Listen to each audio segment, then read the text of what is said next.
ನೋಡಿ ಫ್ರೆಂಡ್ಸ್, ಇದು ಮೊನ್ನೆ ಒಂದು ದುರಂತ ಆಯ್ತಲ್ಲ ಈ ಮುರುಡೇಶ್ವರದಲ್ಲಿ.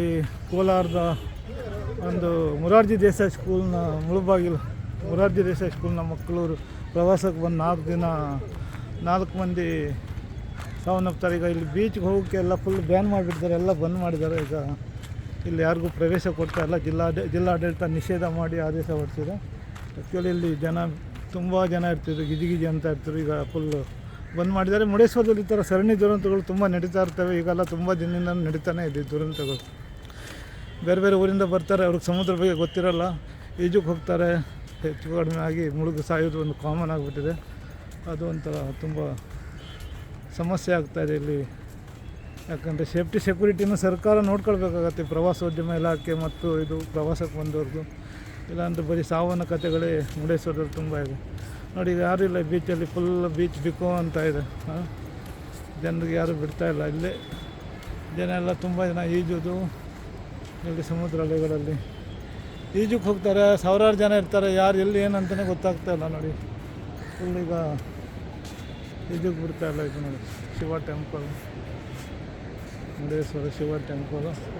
ಬೀಚಲ್ಲಿ ಯಾರೂ ಇಲ್ಲ. ಈಗ ಮೊನ್ನೆ ಕೋಲಾರದ ಮೊರಾರ್ಜಿ ದೇಸಾಯಿ ಸ್ಕೂಲ್ನ ಮಕ್ಕಳು ಪ್ರವಾಸಕ್ಕೆ ಬಂದಿರ್ತಾರೆ. ಅವರಿಲ್ಲೇ ಈಜಕ್ಕೆ ಬಂದಿರ್ತಾರೆ. ಬಂದಾಗ 4 ಜನ ಮಕ್ಕಳು ನೀರಲ್ಲಿ ಮುಳುಗಿ ತಮ್ಮ ಪ್ರಾಣ ಕಳ್ಕೊಂಡಿರ್ತಾರೆ. ಯಾಕಂದರೆ ಈಗ ಫ್ಯಾಮಿಲಿಯಲ್ಲಿ ಒಂದೊಂದೇ ಮಗು ಇರುತ್ತೆ, ತಂದೆ ತಾಯಿಗಳಿಗೆ ಇಬ್ಬರು ಮಕ್ಕಳಿರ್ತಾರೆ. ಇದೊಂದು ಮಗುನೂ ಕಳ್ಕೊಂಡ್ರೆ ತುಂಬ ಸಮಸ್ಯೆ ಆಗಿಬಿಡುತ್ತೆ. ಇದು ನೋಡಿ ಎಷ್ಟು ಸಮಸ್ಯೆ ಆಗಿದೆ. ಇದು ಮುರುಡೇಶ್ವರ ಒಂದು ವಿಶ್ವವಿಖ್ಯಾತ ಪ್ರವಾಸಿ ತಾಣ ಆದಾಗ ಇಂಥ ದುರಂತಗಳು ಸಂಭವಿಸ್ತಾ ಇರ್ತವೆ. ಇದು ಹಲವಾರು ವರ್ಷಗಳಿಂದ ದುರಂತಗಳು ಸಂಭವಿಸಿದೆ. 100 ಮಂದಿ ಇಲ್ಲಿ ಸಮುದ್ರದ ಮುಳುಗಿ ಸತ್ತಿದ್ದಾರೆ. ಇದು ಹೊಸದಲ್ಲ ನೋಡಿ. ಇದೆಲ್ಲ ಆ್ಯಕ್ಟಿವಿಟೀಸು ಸ್ಟಾಪ್ ಆಗಿದೆ. ಎಲ್ಲ ಆ್ಯಕ್ಟಿವಿಟೀಸು ಸ್ಟಾಪ್ ಮಾಡಿದ್ದಾರೆ. ಜಿಲ್ಲಾಡಳಿತ ಮುರುಡೇಶ್ವರದಲ್ಲಿ ಬೀಚ್ಗೆ ಪ್ರವೇಶವನ್ನು ನಿಷೇಧ ಮಾಡಿ, ದುರಂತ ಆದಾಗ ಇಲ್ಲಿ ಪ್ರವೇಶ ನಿಷೇಧ ಮಾಡೋಕ್ಕಿಂತ ಇಲ್ಲಿ ಸೇಫ್ಟಿ ಸೆಕ್ಯೂರಿಟಿ ಅಥವಾ ಸುರಕ್ಷತೆಗೆ ಹೆಚ್ಚಿನ ಆದ್ಯತೆ ಕೊಡಬೇಕು. ಎಲ್ಲ ದಿನಂತೂ ಸೈಂಟಿಫಿಕ್ ವಿಧಾನಗಳು ಬಂದಿವೆ. ಸೇಫ್ಟಿಗೆ, ಸೆಕ್ಯೂರಿಟಿಗೆ ಮತ್ತು ಮುಳುಗು ತಜ್ಞರಿಗೆ ಆ ಥರ ಒಂದಿಷ್ಟು ಮಾಡಬೇಕು. ಒಂದಿಷ್ಟು CCTV ಕ್ಯಾಮ್ರಾಗಳನ್ನು ಇಲ್ಲ ಅಳವಡಿಸ್ಬೇಕಾಗತ್ತೆ. ಮತ್ತು ಎಲ್ಲ ರೀತಿ ವ್ಯವಸ್ಥೆ ಮಾಡಬೇಕು. ಒಂದು ಹಂತ ತನಕ ಹೋಗ್ಲಿಕ್ಕೆ ಕಷ್ಟ ಬಿಡಬೇಕು, ನೀರು ತನಕ ಹೋಗ್ಲಿಕ್ಕೆ ಅವಕಾಶ ಕೊಡಬಾರ್ದು. ಅದನ್ನು ಮಾಡೋದ್ರಲ್ಲಿ ಸರ್ಕಾರ ಮತ್ತು ಜಿಲ್ಲಾಡಳಿತ ವಿಫಲವಾಗಿದೆ ಅಂತಲೇ ಹೇಳ್ಬೋದು. ನೋಡಿ, ಈಗ ಫುಲ್ಲು ಪೊಲೀಸ್ ಬಂದೋಬಸ್ತ್ ಹಾಕಿದ್ದಾರೆ, ಸೆಕ್ಯೂರಿಟಿ ಹಾಕಿದ್ದಾರೆ. ದೇವಸ್ಥಾನಕ್ಕೆ ಬರ್ತಾರೆ, ತುಂಬ ಜನ ಪ್ರವಾಸ ಬರ್ತಾರೆ. ರಾಜ್ಯದ ವಿವಿಧ ಭಾಗಗಳಿಂದ, ದೇಶದ ವಿವಿಧ ಭಾಗಗಳಿಂದ, ಅಂತಾರಾಷ್ಟ್ರೀಯ ಮಟ್ಟದಿಂದಲೂ ಬರ್ತಾರೆ. ಅಂತ ಈ ರೀತಿ ದುರಂತ ಸಂಭವಿಸಿದಾಗ ನೋಡಿ, ಮುರುಡೇಶ್ವರ ಹೆಸರು ಈ ಥರ ನೋಡಿ. ಮೊರಾರ್ಜಿ ದೇಸಾಯಿ ಸ್ಕೂಲ್ನ 4 ಮಕ್ಕಳು, ತುಂಬ ನೋವಿನ ಸಂಗತಿ ಅದು. ಈಗ ಇಲ್ಲಿ ಸಮುದ್ರ ಮೊನ್ನೆ ಇನ್ಸಿಡೆಂಟ್ ಕೋಲಾರದ ಮೊರಾರ್ಜಿ ದೇಸಾಯಿ ಸ್ಕೂಲ್ನ 400 ವಿದ್ಯಾರ್ಥಿಗಳು ಸತ್ತ ಇನ್ಸಿಡೆಂಟ್ ಸ್ಪಾಟ್ ಇದೆ ನೋಡಿ. ಇದೇ ನೀರಲ್ಲಿ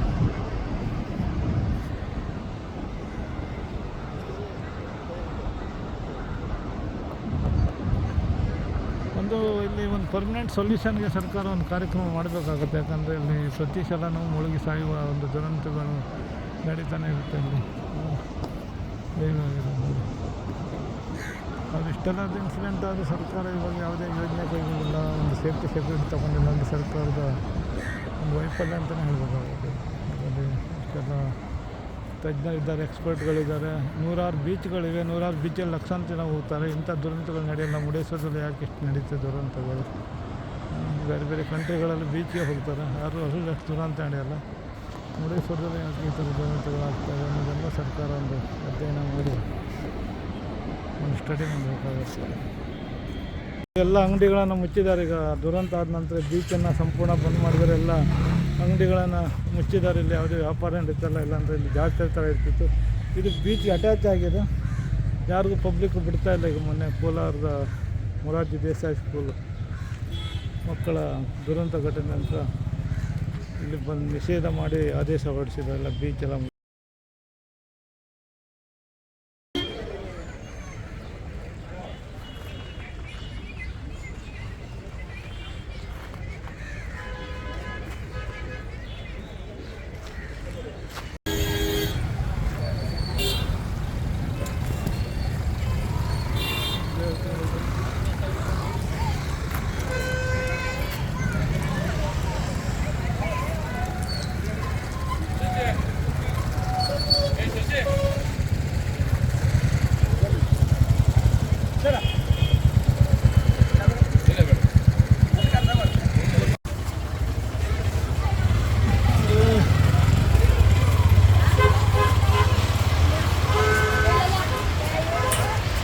ಟೂರಿಸಂ ಡಿಪಾರ್ಟ್ಮೆಂಟ್ ಲೈಫ್ ಗಾರ್ಡ್ ಕೊಟ್ಟ ವ್ಯವಸ್ಥೆ ಈ ಥರ ಇದೆ ನೋಡಿ, ಏನಿಲ್ಲ, ಇದು ಬರೀ ಒಂದು ಇದನ್ನು ಕೊಟ್ಟಿದ್ದಾರೆ ಅಲ್ವಾ.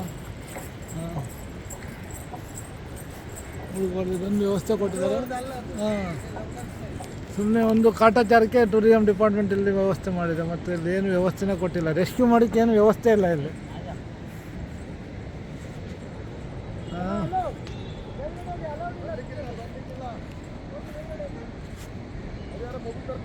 ಮೊನ್ನೆ ಅದು ಅಂದರೆ ನೀರು ಬರ್ತಾಯಿತ್ತು ಸರ್ ಅವಾಗ.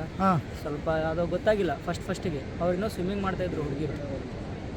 ಅದ್ರ ಸಲುವಾಗಿ ಸೈರನ್ ಅದೆಲ್ಲ ಹಾಕ್ತಾಯಿದ್ವಿ ನಾವು. ಅವರಿಗೆ ಕೇಳಿಸಲ್ಲ ಅಲ್ಲಿ ಗಾಳಿಯಲ್ಲಿ. ಅವರು ಹಂಗೆ ಸ್ವಲ್ಪ ಮುಂದೆ ಹೋಗ್ತಾರೆ. ತುಂಬ ಜೋರಿತ್ತು ಅದೇನೋ ನೀರು? ಜೋರಿತ್ತು ಗಾಳಿ. ಮುಂದೆ ಹೋಗ್ತಾಯಿದ್ರು. ಆಮೇಲೆ ನಮ್ಮದು ಏನಾಗುತ್ತೆ, ನಮ್ಮದು ಅದನ್ನು ಟ್ರೈ ಮಾಡಿದ್ವಿ. ಲೋಕಲ್ ಜನ ಬಂದಿದ್ದರು, ಒಂದಿಷ್ಟು ಜನ. ಅವ್ರನ್ನ ಕರ್ಕೊಂಡು ಹೋಗಿ ಒಂದು 2-3 ಸೇವ್ ಮಾಡೋಕ್ಕಾಯ್ತು. ನೀವು ಎಷ್ಟು ವರ್ಷದಿಂದ ಲೈಫ್ ಗಾರ್ಡ್ ಮಾಡ್ತೀವಿ? 1 ವರ್ಷ ಆಯಿತು ಸರ್. ನಿಮ್ಗೆ ಏನು ಸವಲತ್ತು ಕೊಟ್ಟಿದ್ದಾರಲ್ಲ? ಏನು ಕೊಟ್ಟಿಲ್ಲ ಸರ್ ನಮಗೆ. ಏನು ಒಂದು ಲೈಫ್ ಜಾಕೆಟ್ ಇಲ್ಲ. ಲೈಫ್ ಜಾಕೆಟೇ ಕೊಟ್ಟಿಲ್ಲ. ಕಣ್ಣಾರೆ ನೋಡ್ಕೊಂಡು ಸುಮ್ಮನೆ ಇರೋಕ್ಕಾಗಲ್ಲ, ಅದ್ರ ಸಲುವಾಗಿ ಹೋಗಿ ಸೇವ್ ಮಾಡಿ. ಎಷ್ಟು ಜನ ಇದ್ದೀರಿ ಈ ಥರ ಲೈಫ್ ಗಾರ್ಡ್? 6 ಜನ ಇದ್ದೀವಿ ಸರ್. ಅಂದರೆ ನಿಮಗೇನು ಮೇಜರ್ ಆಗಿ ಏನು ಕೊಟ್ಟಿಲ್ಲ? ನಮಗೆ ಯಾವುದೋ ಒಂದು ಲೈಫ್ ಜಾಕೆಟ್ ಇಲ್ಲ, ಒಂದು ಜೆಸ್ಕಿ ಇಲ್ಲ, ಒಂದು ಸ್ಪೀಡ್ ಬೋಟ್ ಇಲ್ಲ, ನಮಗೆ ವಾಚ್ ಟವರ್ ಇಲ್ಲ, ಸೈರನ್ ಕೂಡ ಜಾಸ್ತಿ ಆವಾಜ್ ಆಗಲ್ಲ ಅದು. ನಿಮಗೆ ತುಂಬ ವ್ಯವಸ್ಥೆ ಕೊಡಬೇಕು. ನಡ್ಸ್ಕೊಂಡು ಹೋಗ್ತಾ ಇದೀವಿ ಸರ್. ವರ್ಷಕ್ಕೆ ತುಂಬ ಕಂಪ್ಲೇಂಟ್ ಆಗ್ತಾರತ್ತಲ್ಲ ಈ ಥರ? ಹೇಳ್ತಾನೆ ಇರ್ತೀವಿ ಸರ್. ಎಲ್ಲರೂ ಮೇಲ್ ಅಧಿಕಾರಿಗಳೆಲ್ಲ ಬಂದು ವಿಸಿಟ್ ಮಾಡ್ಕೊಂಡು ಹೋಗ್ತಾನೆ ಇರ್ತಾರೆ. ಅವರಿಗೂ ಹೇಳ್ತಾನೆ ಇರ್ತೀವಿ. ಬಟ್ ನಮ್ಗೆ ಯಾವುದೋ ಸೌಲಭ್ಯ ಇನ್ನೂ ಬರ್ತಿಲ್ಲ, ಕೊಟ್ಟಿಲ್ಲ. ಈ ಥರ ಇನ್ಸಿಡೆಂಟ್ ಆದಾಗ ಒಂದು 4 ದಿನ ಬೀಚ್ ಬಂದ್ ಮಾಡ್ತಾರೆ. 4 ದಿನ ಬೀಚ್ ಬಂದ್ ಮಾಡ್ತಾರೆ. ಮತ್ತು ಅದೇ ಆಗುತ್ತೆ ಮತ್ತೆ ಇಷ್ಟೇ ಸರ್. ಅಂದರೆ ಇನ್ನೂ ನಿಮ್ಗೆ ವ್ಯವಸ್ಥೆಗಳು ಕೊಟ್ಟರೆ ನೀವು ತುಂಬ ಚೆನ್ನಾಗಿ ಕೆಲಸ ಮಾಡಿ ಸರ್. ಹೌದು. ಮತ್ತು ಈ ಬೀಚಲ್ಲಿ ಲೈಟಿಂಗ್ ವ್ಯವಸ್ಥೆನೂ ಇಲ್ಲ ಇಲ್ಲಿ? ಲೈಟಿಂಗ್ ಇಲ್ಲ, ಏನಿಲ್ಲ, ಲೈಟಿಂಗ್ ಇಲ್ಲ, ಏನಿಲ್ಲ. ಜನನ ನಾವು ಸಂಜೆ ಹೋಗ್ಬೇಕಾದ್ರೆ ಎಲ್ಲರೂ ನೀರಿಂದ ಹೊರಗಡೆ ಹಾಕಿ ನಾವು ಮನೆ ಹೋಗ್ತೀವಿ ಸರ್, ಡ್ಯೂಟಿ ಮುಗಿಸ್ಕೊಂಡು. ಅಂದರೆ ತುಂಬ ವ್ಯವಸ್ಥೆ ಮಾಡಬೇಕಿಲ್ಲ ಇನ್ನು? ಮಾಡ್ಬೇಕು ಸರ್, ಮಾಡ್ಬೇಕು. ಅಂದರೆ ಅಮಾಯಕ ಸಾಯ್ತಾ ಇರ್ತಾರೆ, ಸಾಯ್ತಾ ಇದ್ದಾರೆ. ಬಟ್ ಅದರ ವ್ಯವಸ್ಥೆನ ನಮ್ಮ ಕೈಲಿ ಏನಾಗಿಲ್ಲ. ನಮ್ಗೆ ಕರೆಕ್ಟಾಗಿ ಪೇಮೆಂಟು ಸಿಗ್ತಾ ಇಲ್ಲ ಅವರು ಮಂತ್ಲಿ. ನಿಮಗೆ ಲೇಟ್ ಆಗುತ್ತಾಯ್ತಾ ಇನ್ಸಿಡೆಂಟ್ ಆದ್ರಲ್ಲಿ? ಗೊತ್ತಾಯ್ತು ಸರ್. ಗೊತ್ತಾದ ತಕ್ಷಣ ನಾವು ಅಲ್ಲಿ ಸ್ವಿಮ್ಮಿಂಗ್ ಮಾಡ್ಕೊಂಡು ಹೋಗ್ಬೇಕಲ್ಲ.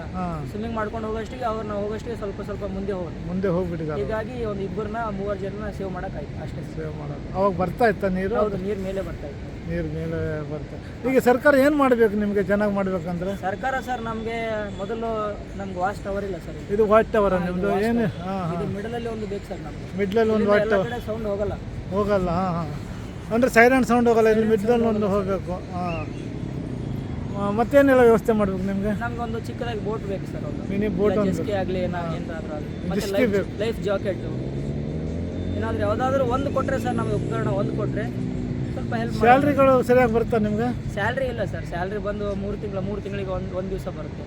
ಒಂದು ಪೇಮೆಂಟ್ ಆಗುತ್ತೆ. ಅದು ಮತ್ತೆ ಪೆಂಡಿಂಗ್ ಇರೋ ಅಮೌಂಟ್ನ ಪೆಂಡಿಂಗ್ ಅಲ್ಲಿ. ಎಷ್ಟು ತಿಂಗಳಿಂದ ಪೆಂಡಿಂಗ್ ಇದೆ ನಿಮಗೆ? ಇನ್ನೂ ಇವಾಗ 2 ತಿಂಗಳದ್ದು ಒಂದು ತಿಂಗಳು ಹಿಡ್ಕೊಂಡು 3 ತಿಂಗಳು ಪೇಮೆಂಟ್ ಬರ್ಬೇಕು ಸರ್ ನಮ್ಗೆ.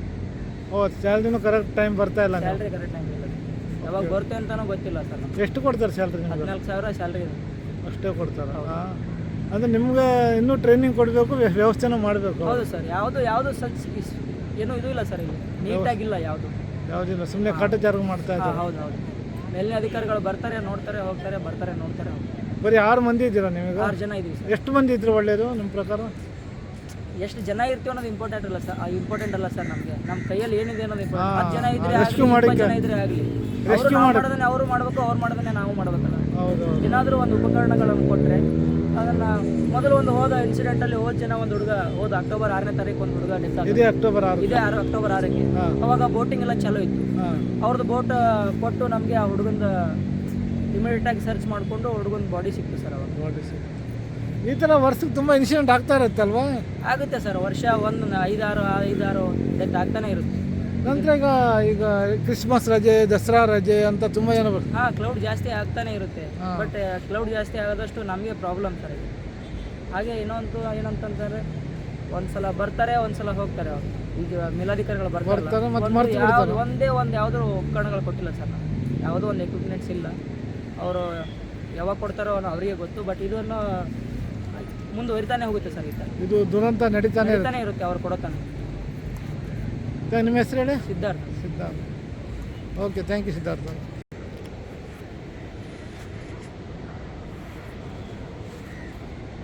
ನೋಡಿ, ಇವರು ಲೈಫ್ ಗಾರ್ಡ್. ಇದು ಮುರುಡೇಶ್ವರ ಬೀಚ್ನ ಇವರು ಲೈಫ್ ಗಾರ್ಡ್ಗಳು. ಆದರೆ ಇವ್ರಿಗೆ ಯಾವುದೇ ವ್ಯವಸ್ಥೆ ಕೊಟ್ಟಿಲ್ಲ. ತಿಂಗಳಿಗೊಂದು 15,000 ವೇತನ ಕೊಡ್ತಾರಂತೆ. ಮತ್ತು ಯಾವುದೇ ಲೈಫ್ ಗಾರ್ಡ್ ಮಾಡಲಿಕ್ಕೆ ಯಾವುದೇ ವ್ಯವಸ್ಥೆ ಇಲ್ಲ ಇವ್ರ ಹತ್ರ. ಸಾಧನಗಳು ಕೊಟ್ಟಿಲ್ಲ. ಟೂರಿಸಮ್ ಡಿಪಾರ್ಟ್ಮೆಂಟು ತುಂಬ ಕಾಟಾಚಾರಕ್ಕಾಗಿ ಇಲ್ಲಿ ಕೆಲಸ ಮಾಡ್ದಂಗೆ ಮಾಡ್ತಾಯಿದೆ. ಅದಕ್ಕೆ ಯಾವುದೇ ಇನ್ಸ್ಟ್ರೂಮೆಂಟ್ಗಳಿಲ್ಲ. ಇದು ನೋಡಿ ಸೈರನ್ ಹಾಕ್ಬೋದು.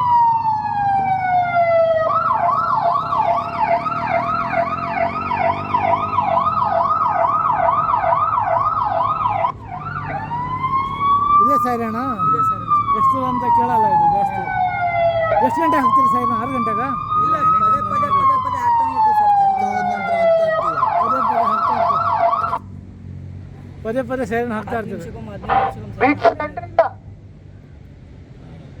ಮಾತಾಡೋ ಬೀಚಲ್ಲಿ ಅಲೌಡಿಲ್ಲ, ಎಲ್ಲ ಮೇಲ್ಗಡೆ ಹೋಗ್ಬೇಕು. ಹಲೋ ಬ್ರದರ್, ಮೇಲ್ಗಡೆ ಹೋಗಿ, ಅಲೌಡಿಲ್ಲ ಬೀಚಲ್ಲಿ. ಹೋಗ್ರಿ ಮೇಲ್ಗಡೆ, ಅಲೌಡಿಲ್ಲ, ಹೋಗಿ. ಬೀಚಲ್ಲಿ ಅಲೋ ಇಲ್ಲ. ಮಾಡಿ ಅನೌನ್ಸ್ ಮಾಡಿ. ಹಲೋ ಮೇಲ್ಗಡೆ ಹೋಗ್ಬೇಕು, ಅಲೌಡಿಲ್ಲ ಬೀಚಲ್ಲಿ. ಹಲೋ ಬ್ರದರ್, ನಿಮ್ಗೆ ಹೇಳ್ತಿರೋದು. ಜನ ಬಂದಿದ್ದಾರೆ ಸರ್. ಹೋಗ್ರಿ ಮೇಲ್ಗಡೆ ಹೋಗಿ, ಅಲೌಡಿಲ್ಲ ಬೀಚಲ್ಲಿ ಅಂತ ಕೂಡ ಒಂದು ಮಾತು ಬರಲ್ಲ ಇಲ್ಲಿ. ನಿಮ್ಮ ಜೀವ ಒತ್ತಿಟ್ಟು ನೀವು ಸೇವ್ ಮಾಡಬೇಕು. ಆದ್ರೆ ಸರ್ಕಾರ ಏನೂ ಕೇಳಿಸ್ಕೊಳ್ಳಲ್ಲ ಇದ್ರ ಬಗ್ಗೆ ಅಲ್ವಾ?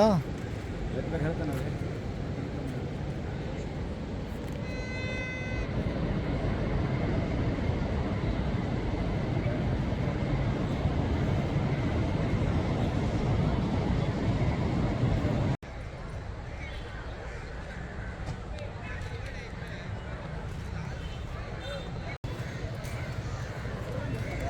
ಶಿಕ್ಷಕ ಜಾಗೃತಿ. ಏನೇ ಆದರೂ ಬೀಚ್ ಅಟ್ರಾಕ್ಷನ್ ಬಿಡಲ್ಲ ನೋಡಿ. ಮಕ್ಕಳು ಆ ಕಡೆ ಬೀಚ್ ಬಂದು ಮಾಡ್ರು, ಈ ಕಡೆ ಬೀಚ್ಗೆ ಹೋಗ್ತಾ ಇದ್ದಾರೆ ನೋಡಿ.